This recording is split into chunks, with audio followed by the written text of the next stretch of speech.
BBC প্রবাহে আপনাদের সবাইকে স্বাগত জানাচ্ছি। আমি শারমিন রমা। শুরুতেই দেখে নেব আজ কি থাকছে। আবার উত্তপ্ত মধ্যপ্রাচ্য, এক সপ্তাহে ইরানে তৃতীয়বারের মতো যুক্তরাষ্ট্রের হামলা, মার্কিন ঘাঁটিতে মিসাইল ছুড়ে জবাব তেহরানের। হরমুজে উত্তেজনা চরমে, যুক্তরাষ্ট্রকে হুঁশিয়ারি দিয়ে প্রণালী বন্ধের ঘোষণা আইআরজিসির। ওয়াশিংটনের বিরুদ্ধে প্রতিশ্রুতি ভঙ্গের অভিযোগ তেহরানের।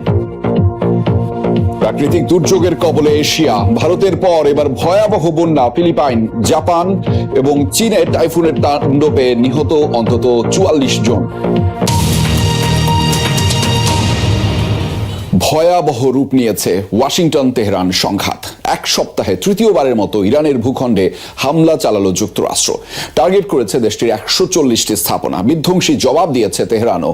তাদের মিসাইল ও ড্রোন আঘাত এনেছে জর্ডান, বাহরাইন, কাতার, কুয়েত, ওমান ও সংযুক্ত আরব আমিরাতের মার্কিন ঘাঁটিতে। যুক্তরাষ্ট্রের সামরিক স্থাপনায় ব্যাপক ক্ষয়ক্ষতির দাবি করেছে আইআরজিসি। 2 দিন বিরতির পর আবার ইরানের পথে মার্কিন যুদ্ধবিমান। হরমুজ প্রণালীতে বাণিজ্যিক জাহাজে হামলার অভিযোগে যুক্তরাষ্ট্রের অভিযান। মুহুর্মুহু বোমাবর্ষণ হয়েছে সিরিক, সাবাহার, বুশেরে। বিস্ফোরণের আওয়াজ পাওয়া গেছে বন্দর আব্বাস সহ আরও কয়েকটি শহরে। খোনাবের সামরিক ঘাঁটিতে হয়েছে হামলা। বুশের প্রদেশে পরমাণু কেন্দ্রের কাছাকাছি বোমা ফেলেছে মার্কিন বাহিনী। আক্রান্ত হয়েছে প্রদেশটির আরও 4 শহর। কঠোর জবাব দিয়েছে তেহরানও। মিসাইল ও ড্রোন ছুড়েছে জর্ডান, বাহরাইন, কাতার, কুয়েত, ওমান ও সংযুক্ত আরব আমিরাতের মার্কিন ঘাঁটি লক্ষ্য করে। কাতারে আল উদেইদ বিমান ঘাঁটিতে বিস্ফোরণের আওয়াজ পাওয়া গেছে। বড় ধরনের হামলা হয়েছে জর্ডানের প্রিন্স হাসান বিমান ঘাঁটিতে। MQ-9 ড্রোন হ্যাঙ্গার, কমান্ড ও কন্ট্রোল সেন্টার ধ্বংসের দাবি করেছে আইআরজিসি।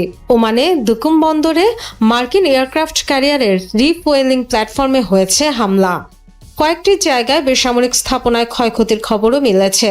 কাতারে শিশুসহ আহত হয়েছে 3 জন। যুক্তরাষ্ট্র ইরানের ভূখণ্ডে হামলা চালিয়ে গেলে আরও বিধ্বংসী জবাব দেওয়ার হুঁশিয়ারি দিয়েছে বিপ্লবী গার্ডস আইআরজিসি। একতরফা চুক্তির দিন শেষ, প্রতিশ্রুতি রক্ষা না করলে চড়া মূল্য দিতে হবে। যুক্তরাষ্ট্রের প্রতি এমন করা হুঁশিয়ারি বার্তা দিয়েছেন ইরানের পার্লামেন্ট স্পিকার মোহাম্মদ বাঘের গালিবাফ। যুক্তরাষ্ট্র হরমুজ ইস্যুতে সমঝোতা স্মারকের শর্ত ভঙ্গ করেছে বলে দাবি করেছেন তিনি। তেহরানের অভিযোগ, হরমুজে অনৈতিকভাবে বিকল্প রুট তৈরি করে জাহাজগুলোকে তা ব্যবহারে উস্কে দিচ্ছে মার্কিন বাহিনী। এমন পরিস্থিতিতে আবারও হরমুজ প্রণালী বন্ধের ঘোষণা দিয়েছে আইআরজিসি। হরমুজ প্রণালীকে ঘিরে আবারও সামরিক উত্তেজনা ছড়িয়েছে উপসাগরীয় অঞ্চলে। ইরানের দাবি, হরমুজে বিকল্প ও অন্যায্য নৌপথ তৈরি করে জাহাজগুলোকে সেই পথ ব্যবহার করতে উৎসাহ দিচ্ছে যুক্তরাষ্ট্র।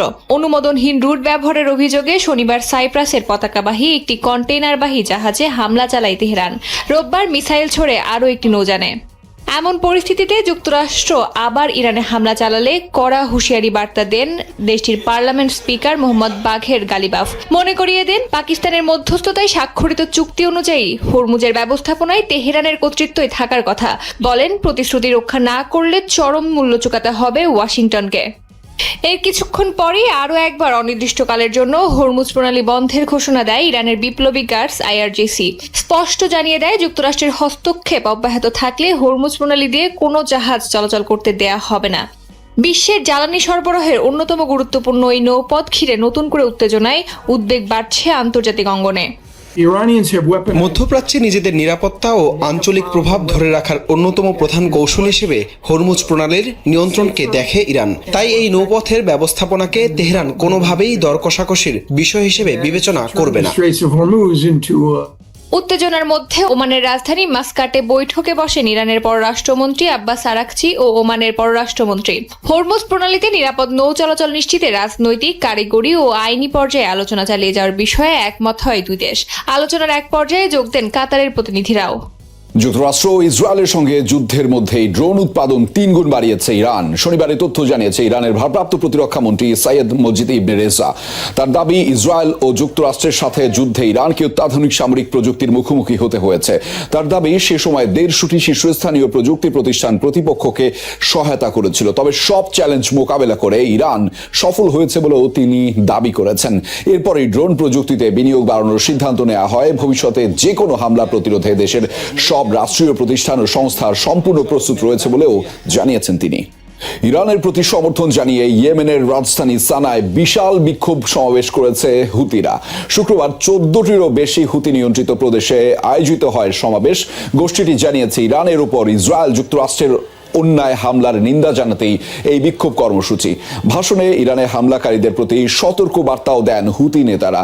মধ্যপ্রাচ্যে অস্থিতিশীলতা তৈরিতে যুক্তরাষ্ট্রকে সহায়তা করছে সৌদি আরব, এমন দাবিও করে গোষ্ঠীটি। মধ্যপ্রাচ্যের জনগণকে একত্রিত হয়ে পরাশক্তির বিরুদ্ধে প্রতিরোধ গড়ে তোলার আহ্বান জানিয়েছে হুতিরা।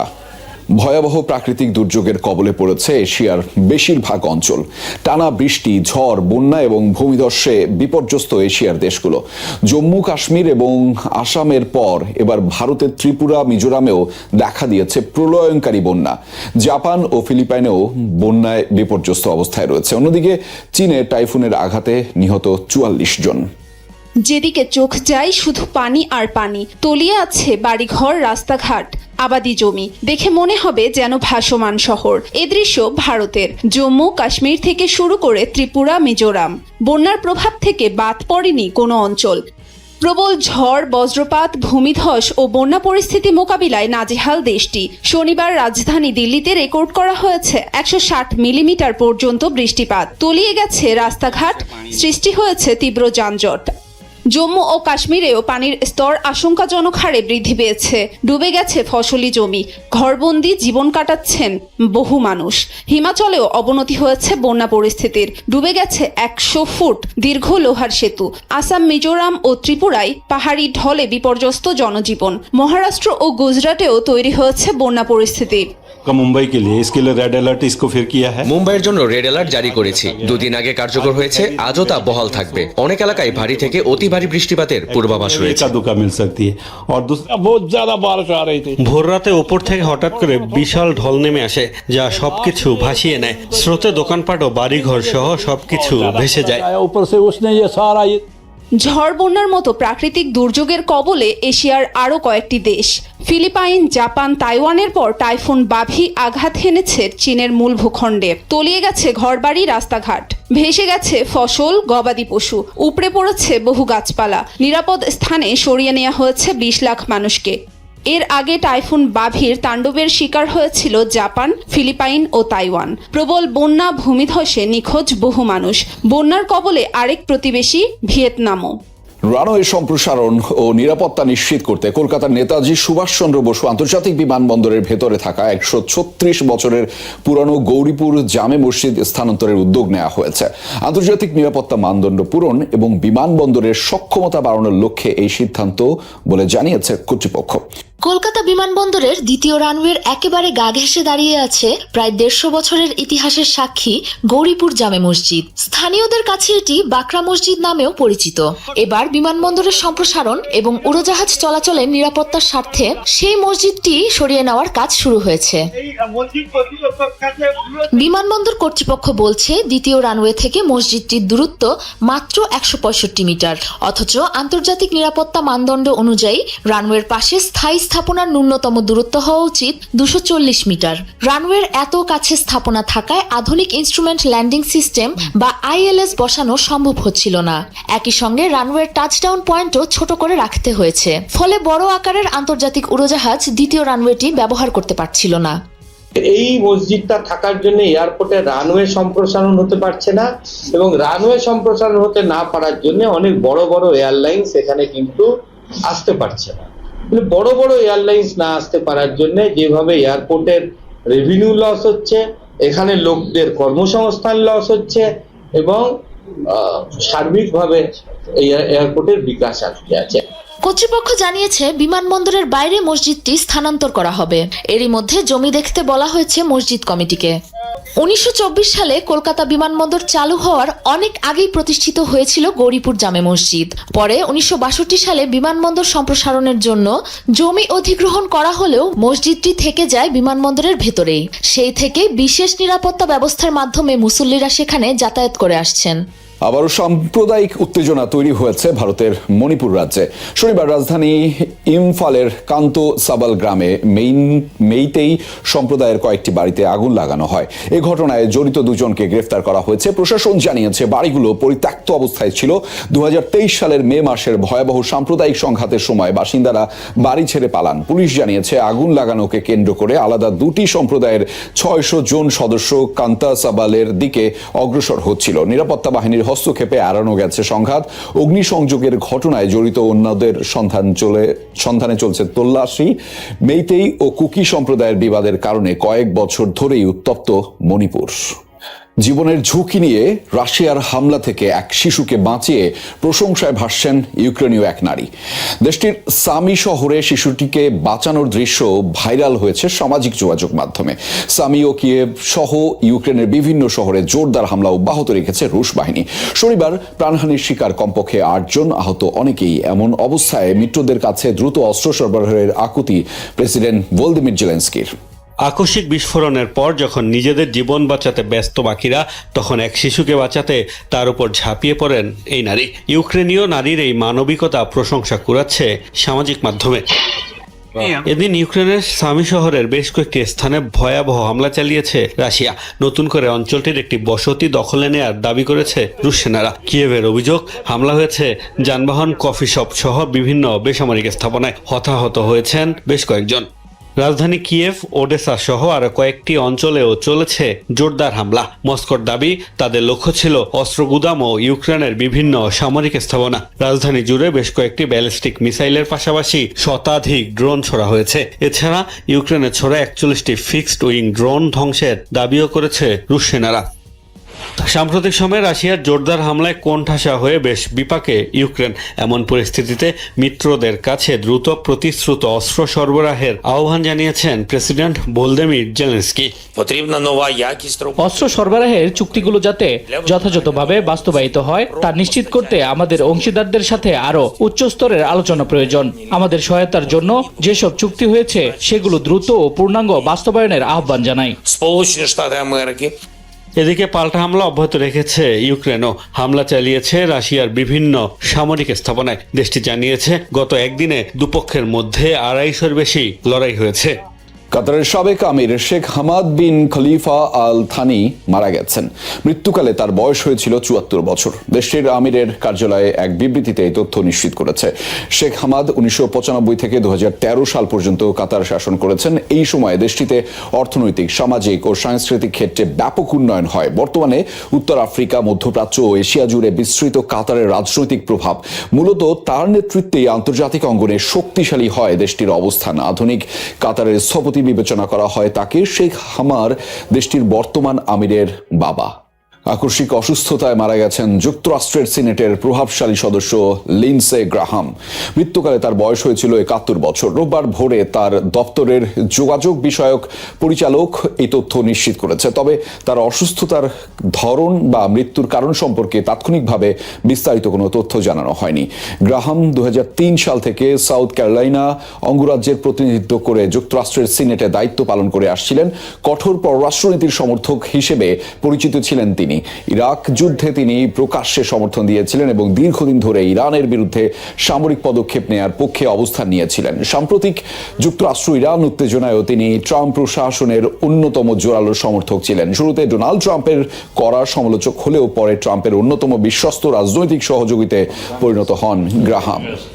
কানাডার টরন্টোতে বন্দুকধারীর হামলায় কমপক্ষে 2 জন নিহত হয়েছে। শনিবার এই তথ্য নিশ্চিত করেছে দেশটির পুলিশ। সামাজিক যোগাযোগ মাধ্যমে দেয়া পোস্টে পুলিশ জানিয়েছে এই হামলায় 6 জন গুলিবিদ্ধ হয়েছিল, যার মধ্যে পরে 2 জনের মৃত্যু হয়েছে। বাকিরা হাসপাতালে চিকিৎসাধীন অবস্থায় রয়েছে। বার্ষিক ল্যাতিন উৎসব সালসা অন সেন্ট ক্লেয়ার চলাকালীন হয়েছে হামলার এই ঘটনা। তবে এখনো হামলাকারীর কোনো তথ্য দেয়া হয়নি। তাকে গ্রেফতার করা হয়েছে কিনা তাও নিশ্চিত করেনি পুলিশ। জানা যায়নি হামলার কারণও। তবে পুলিশ জানিয়েছে এরই মধ্যে শুরু হয়েছে তদন্ত।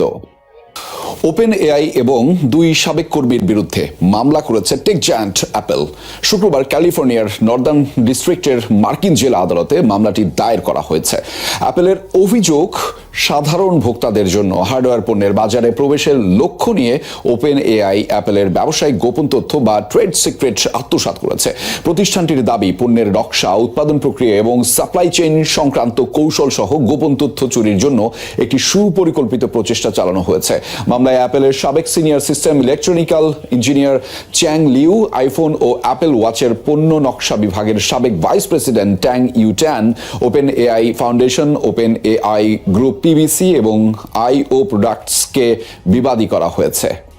ভিয়েতনামে নৌকা ডুবে কমপক্ষে 15 ভারতীয় পর্যটকের মৃত্যু হয়েছে। শনিবার দেশটির দক্ষিণাঞ্চলীয় ফুকক দ্বীপে হয়েছে এই দুর্ঘটনা। ভিয়েতনাম জানিয়েছে, নৌকাডুবির খবর পাওয়ার পরপরই স্থানীয়দের সাথে নিয়ে উদ্ধার অভিযান শুরু করে কোস্টগার্ডের 40 সদস্যের একটি দল। স্থানীয় কর্তৃপক্ষ জানিয়েছে, নৌকাটিতে 32 জন ভারতীয় পর্যটক এবং 4 জন ক্রু সদস্য সহ মোট 36 জন আরোহী ছিলেন, যার মধ্যে 21 জনকে জীবিত উদ্ধার করা হয়েছে। তারা বর্তমানে হাসপাতালে চিকিৎসাধীন। দুজনের অবস্থা আশঙ্কাজনক। নিহতদের মধ্যে 13 জন পুরুষ ও 2 জন নারী। ইউরোপ জুড়ে তাপপ্রবাহের মধ্যেই ভয়াবহ দাবানলে পুড়ছে স্পেন। দেশটির আলমেরিয়া অঞ্চলে ছড়ানো আগুনের লেলিহান শিখা কেড়ে নিয়েছে 12 জনের প্রাণ। পুড়ে গেছে প্রায় 4000 হেক্টর এলাকা।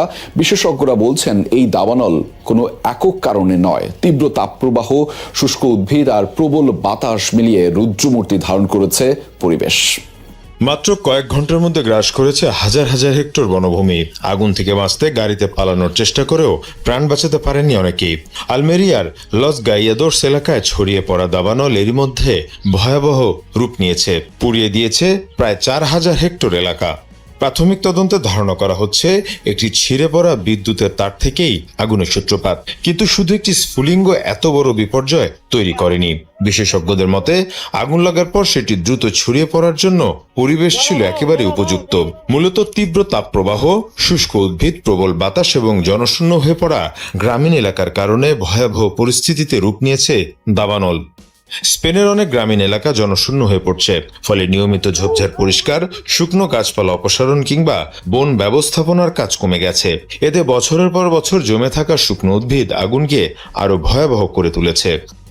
আলমেরিয়ার এই দাবানলে সবচেয়ে খারাপ সম্ভাব্য সব পরিস্থিতি একসাথে ঘটেছে। অত্যন্ত শুষ্ক উদ্ভিদে ভরা বিস্তীর্ণ এলাকা, প্রবল বাতাস এবং পর্যাপ্ত প্রস্তুতি না থাকা একটি জনবসতি, সব মিলিয়ে আগুন অবিশ্বাস্য গতিতে ছড়িয়ে পড়ে। ফলে কঠিন পরিস্থিতিতে কাজ করেও ফায়ার সার্ভিস কর্মীরা আগুন নিয়ন্ত্রণে হিমশিম খাচ্ছেন। বিশেষজ্ঞরা আরো সতর্ক করছেন, দাবানলের সবচেয়ে নীরব ঘাতক শুধু আগুন নয়, এর বিষাক্ত ধোঁয়াও। দাবানলের ধোঁয়ায় থাকা অতি ক্ষুদ্র দূষিত কণা বাতাসে ভেসে শত শত এমনকি হাজার হাজার কিলোমিটার দূরেও পৌঁছে যেতে পারে। এসব কণা মানুষের ফুসফুসে স্থায়ী ক্ষতি করে এবং হৃদরোগ ও শ্বাসকষ্টের ঝুঁকি বাড়ায়। 2024 সালের এক গবেষণায় দেখা গেছে, দাবানল থেকে সৃষ্ট বায়ু দূষণের কারণে প্রতি বছর বিশ্বে 15 লাখের বেশি মানুষের মৃত্যু হয়। গেল বছর আইবেরীয় উপদ্বীপে ভয়াবহ দাবানলের সময় স্পেনে এবং পর্তুগালে বিষাক্ত ধোঁয়ার প্রভাবে প্রায় 2000 মানুষের মৃত্যু হয়। জলবায়ু পরিবর্তনের কারণে ইউরোপে তাপপ্রবাহ আরো ঘন ঘন ও তীব্র হচ্ছে। এর সাথে অপরিকল্পিত ভূমি ব্যবস্থাপনা এবং জীবাশ্ম জ্বালানি নির্ভর দূষণ যুক্ত হয়ে দক্ষিণ ইউরোপে দাবানলের ঝুঁকি বাড়িয়ে তুলছে। বিজ্ঞানীরা বলছেন, ভবিষ্যতে দাবানলের মৌসুম আরো দীর্ঘ হবে, আগুন আরো তীব্র হবে এবং ক্ষয়ক্ষতির পরিমাণও বাড়বে। ইরান যুক্তরাষ্ট্র সংঘাত যেন তুষের আগুনের মতো নিভু নিভু করে আবারও জ্বলে উঠছে। থামার ভান করেও পুরোপুরি থামছে না দুপক্ষ। এবার হরমুজ প্রণালীতে একটি বাণিজ্যিক জাহাজে হামলা করেছে ইরান। জবাবে তৃতীয়বারের মতো ইরানের বেশ কয়েকটি শহরে বিমান হামলা চালিয়েছে যুক্তরাষ্ট্র। পাল্টা প্রতিক্রিয়ায় বাহরাইন, কুয়েত, জর্ডান, কাতার, ওমান ও সংযুক্ত আরব আমিরাতে বিভিন্ন মার্কিন ঘাঁটিতে হামলা করেছে ইরান। সেই সাথে অনির্দিষ্টকালের জন্য হরমুজ প্রণালীও বন্ধ করে দেওয়া হয়েছে। টিভিএস এক্সপ্লেইনারে চলুন জেনে নেই, কেন আবারও সংঘাতের সূত্রপাত, কেন বন্ধ হয়ে গেল হরমুজ প্রণালী। মার্কিন সেন্ট্রাল কমান্ড সেন্টকম জানিয়েছে, সাইপ্রাসের পতাকাবাহী MDGFS গ্যালাক্সি নামের একটি বাণিজ্যিক জাহাজে হামলা করেছে Islamic revolutionary guard corps IRGC। এরপরই তারা নতুন সামরিক অভিযানে ইরানের 140টি স্থাপনাকে টার্গেট করেছে। সেন্টকমের ভাষ্য, এটি ছিল এই সপ্তাহে ইরানের বিরুদ্ধে যুক্তরাষ্ট্রের তৃতীয় দফার হামলা। সেন্টকমের বিবৃতিতে বলা হয়, ইরানের প্রায় 140টি সামরিক লক্ষ্যবস্তুতে হামলা চালানো হয়েছে। এসব লক্ষ্যবস্তুর মধ্যে ছিল ক্ষেপণাস্ত্র ও ড্রোন ঘাঁটি, নৌবাহিনীর ক্ষমতা সংক্রান্ত স্থাপনা, গোলাবারুদ সংরক্ষণাগার, যোগাযোগ নেটওয়ার্ক এবং উপকূলীয় নজরদারি কেন্দ্র।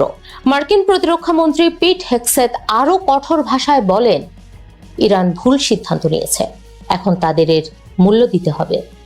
ইরানের রাষ্ট্রীয় সংবাদ মাধ্যমের তথ্য অনুযায়ী আইআরজিসি ঘোষণা দিয়েছে, হরমুজ প্রণালী পরবর্তী নির্দেশ না দেওয়া পর্যন্ত বন্ধ থাকবে। তাদের দাবি, আক্রান্ত জাহাজটি নির্ধারিত পথ ছেড়ে অন্য পথে চলছিল এবং নিজের ট্র্যাকিং সিস্টেমও বন্ধ করে দিয়েছিল। আইআরজিসি জানায়, বারবার সতর্ক করার পরও জাহাজটি নির্দেশ মানেনি। এরপর সতর্কতামূলক গুলি চালিয়ে সেটিকে থামানো হয়। ইরান আরও হুঁশিয়ারি দিয়ে বলেছে, হরমুজ বন্ধের জেরে যুক্তরাষ্ট্র যদি নতুন কোনো সামরিক পদক্ষেপ নেয় তাহলে অঞ্চল জুড়ে মার্কিন ঘাঁটিগুলোও লক্ষ্যবস্তু হবে। চলতি সপ্তাহের শুরুতে ওমান উপকূল সংলগ্ন পথে চলা 3টি বাণিজ্যিক ট্যাঙ্কারে হামলা হয়। যুক্তরাষ্ট্র অভিযোগ করে এর পেছনে দায় ছিল আইআরজিসি। জবাবে ইরানের বিভিন্ন সামরিক স্থাপনায় হামলা চালায় যুক্তরাষ্ট্র। সেই হামলায় 17 জন নিহত এবং 115 জন আহত হন। এরপর মধ্যপ্রাচ্যের যুক্তরাষ্ট্রের বেশ কয়েকটি ঘাঁটিতে পাল্টা হামলা চালায় ইরান। মার্কিন প্রেসিডেন্ট ডোনাল্ড ট্রাম্প ইতোমধ্যে ঘোষণা দিয়েছেন, ইরানের এসব হামলার অর্থ হলো যুদ্ধবিরতি শেষ। তবে একই সঙ্গে তিনি এটাও বলেছেন, আলোচনা পুরোপুরি বন্ধ হয়নি এবং মধ্যস্থতাকারীরা এখনো সমঝোতা পুনরুজ্জীবিত করার চেষ্টা করছেন। অন্যদিকে ইরানের পররাষ্ট্রমন্ত্রী আব্বাস আরাকচি যুক্তরাষ্ট্রকেই সমঝোতা লঙ্ঘনের জন্য দায়ী করেছেন। নতুন এই সংঘাতের ব্যাপারে যুক্তরাষ্ট্রের সোফান সেন্টারের জ্যেষ্ঠ ফেলো কেথেন কার্চম্যান মনে করেন, ইরানের ভেতরেই এখন নীতিগত বিভাজন স্পষ্ট। তার ভাষায়, পররাষ্ট্রমন্ত্রী আব্বাস আরাকচি ওমানের সমঝোতার চেষ্টা করেছিলেন, কিন্তু আইআরজিসি মনে করেছে কোনো অগ্রগতি হওয়া উচিত নয়। তাই তারা জাহাজে হামলা চালিয়ে আবার সংঘাত শুরু করেছে। তিনি আরো বলেন, আইআরজিসি ও কট্টরপন্থীরা যুক্তরাষ্ট্রকে শাস্তি দিতে এবং ভবিষ্যতে যেন আর কখনো ইরানে হামলা না হয় সেই বার্তা দিতে চায়। ফলে ওয়াশিংটনও সম্ভবত আরো বড় সামরিক পদক্ষেপ নেবে। আটলান্টিক কাউন্সিলের জ্যেষ্ঠ ফেলো থমাস ওয়ারিক মনে করেন, এই সংঘাত দ্রুত শেষ হওয়ার সম্ভাবনা কম। তার মতে, দুই পক্ষের লক্ষ্য সম্পূর্ণ ভিন্ন। তারা একে অপরের অগ্রাধিকারও ঠিকভাবে বুঝতে পারছে না। ফলে আলোচনার চেয়ে যুদ্ধের পথই তাদের কাছে সহজ মনে হচ্ছে। তিনি আরো বলেন, আমার ধারণা কয়েকদিন পর পর ছোট ছোট হামলা হবে, আবার আলোচনা শুরু হবে, তারপর আবার উত্তেজনা বাড়বে। এই ধারা কয়েক সপ্তাহ নয়, কয়েক মাসও চলতে পারে। ইরানের প্রয়াত সর্বোচ্চ নেতা আয়াতুল্লাহ আলী খামেনির দাফন ইতোমধ্যে সম্পন্ন হয়েছে। তার জানাজা ও শোক মিছিলে কোটি জনতা ট্রাম্প ও আমেরিকার বিরুদ্ধে নানা স্লোগান দিয়েছেন। ট্রাম্পকে হত্যার হুমকিও দিয়েছেন তারা। এতে অনেকটা আতঙ্কিত ট্রাম্প। তাকে যদি হত্যা করা হয় তাহলে ইরানকে ধূলিসাৎ করে দেওয়ার হুমকিও দিয়েছেন ট্রাম্প। এমন পরিস্থিতিতে মধ্যপ্রাচ্য আবারও এক অনিশ্চিত সময়ের মুখোমুখি। পরিস্থিতি দ্রুত নিয়ন্ত্রণে না এলে যুদ্ধবিরতি পুরোপুরি ভেঙে গিয়ে মধ্যপ্রাচ্য আবারও দীর্ঘস্থায়ী সংঘাতের দিকে এগিয়ে যেতে পারে। প্রয়াত সাবেক সর্বোচ্চ নেতা আয়াতুল্লাহ আলী খামেনির শোক মিছিলে এভাবেই ট্রাম্পকে হত্যার স্লোগান দিয়েছেন ইরানিরা। ট্রাম্পের বিরুদ্ধে দেওয়া এসব স্লোগান কি আসলে বাস্তবায়ন করা সম্ভব, নাকি শুধুই আবেগ নির্ভর? বিশ্বের সবচেয়ে বেশি ক্ষমতাধর ব্যক্তি মার্কিন প্রেসিডেন্ট। স্বাভাবিকভাবেই তার নিরাপত্তা ব্যবস্থাও সবচেয়ে অত্যাধুনিক। তাকেই হত্যা করতে চায় ইরানিরা। ভূ রাজনৈতিক প্রেক্ষাপট এবং কঠোর নিরাপত্তা বলয়ের কারণে সরাসরি এই মার্কিন প্রেসিডেন্টকে হত্যা করা ইরানের পক্ষে তাত্ত্বিকভাবে অত্যন্ত কঠিন এবং বাস্তবে প্রায় অসম্ভব বললেও ভুল হবে না। তবে যুক্তরাষ্ট্রের অভ্যন্তরীণ নিরাপত্তার ফাঁক ফোকর বা ভাড়াটে খুনির মাধ্যমে ট্রাম্পকে হত্যার প্রচেষ্টা চালাতে পারে ইরান। তা সফল হবে কিনা বলা সহজ নয়। একজন মার্কিন প্রেসিডেন্টকে হত্যা করা কেন ইরানিদের জন্য কতটা কঠিন, চলুন জেনে নেই। ওয়াল স্ট্রিট জার্নালের প্রতিবেদন বলছে, মার্কিন প্রেসিডেন্টের নিরাপত্তা নিশ্চিত করে বিশ্বের অন্যতম সেরা পেশাদার দল। ট্রাম্পের প্রতিটি সফর, সমাবেশ এবং বাসভবন সার্বক্ষণিক কঠোর প্রযুক্তি নির্ভর নজরদারিতে থাকে। প্রেসিডেন্টের সুরক্ষায় অত্যাধুনিক ড্রোন প্রতিরক্ষা ব্যবস্থা, ক্ষেপণাস্ত্র প্রতিরক্ষা এবং জ্যামিং প্রযুক্তি ব্যবহার করা হয়, যা যে কোনো ধরনের দূর নিয়ন্ত্রিত বা আকাশপথের আকস্মিক হামলা রুখে দিতে সক্ষম। মার্কিন গোয়েন্দা সংস্থা CIA এবং ইসরায়েলি গোয়েন্দা সংস্থা মোসাদ ইরানের অভ্যন্তরীণ গোয়েন্দা নেটওয়ার্কের ওপর গভীর নজরদারি করে। 2026 সালের জুলাই মাসেও ইসরায়েল যুক্তরাষ্ট্রের কাছে ইরানের একটি নির্দিষ্ট গুপ্ত হত্যার পরিকল্পনার গোপন তথ্য সরবরাহ করেছে। 2024 ও 2025 সালে মার্কিন মাটিতে ট্রাম্পকে হত্যার উদ্দেশ্যে ইরানের ইসলামিক রেভলিউশনারি গার্ড কর্পস IRGC কর্তৃক আসিফ মার্চেন্ট সহ বিভিন্ন ভাড়াটে খুনি নিয়োগের একাধিক চক্রান্ত মার্কিন গোয়েন্দারা সফলভাবে ধরে ফেলে এবং আসামিদের সাজাও দেওয়া হয়। কয়েকদিন আগেও ট্রাম্পকে হত্যায় ইরানিদের ছক ফাঁস করে দিয়েছে ইসরায়েলের গোয়েন্দা বাহিনী।